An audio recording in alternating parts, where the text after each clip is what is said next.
আসসালামু আলাইকুম সবাইকে। আশা করি সবাই ভালো আছেন। আর ছোট একটা অ্যানাউন্সমেন্ট ছিল।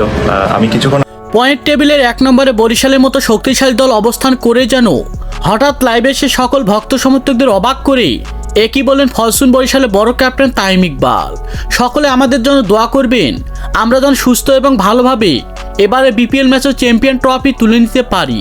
আর এটাই যেন প্রত্যাশা কামনা করি সকল ভক্ত সমর্থকদের মাঝে। হ্যাঁ দর্শক, বিস্তারিত জানুন পুরো ভিডিও জুড়ে।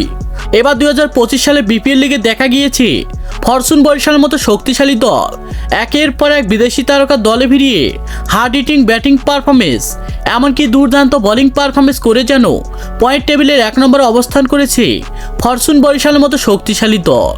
আর তাই বরিশালের ক্যাপ্টেন তামিম ইকবালের কথা হলো যে এবারে বিপিএল ম্যাচে চ্যাম্পিয়ন ট্রফি তুলে নিতে যদি আমার কোটি কোটি টাকাও খরচ হয়, তারপর আমি টাকার পরও না করে একের পর এক হার্ড হিটার ব্যাটসম্যান এমনকি দুর্দান্ত বোলারদের আরও দলে ভিড়িয়ে শেষ পর্যন্ত চ্যাম্পিয়ন ট্রফি তুলে নেওয়ার প্রত্যাশা কামনা করছি আমি। আর তাই তিনি হঠাৎ লাইভে এসে সকল ভক্ত সমর্থকদের কাছে দোয়া চেয়েছেন বরিশাল দলের জন্য।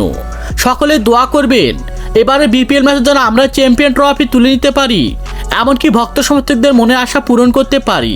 তো দর্শক, পারবে কি ফরচুন বরিশালের মতো শক্তিশালী দল শেষ পর্যন্ত একের পর এক ব্যাটসম্যান এমনকি দুর্দান্ত বোলারদের দলে ভিড়িয়ে চ্যাম্পিয়ন ট্রফি তুলে নিতে? সে বিষয়ে আপনাদের গুরুত্বপূর্ণ মতামত জানাবেন আমাদের ভিডিওর কমেন্ট বক্সে। ধন্যবাদ।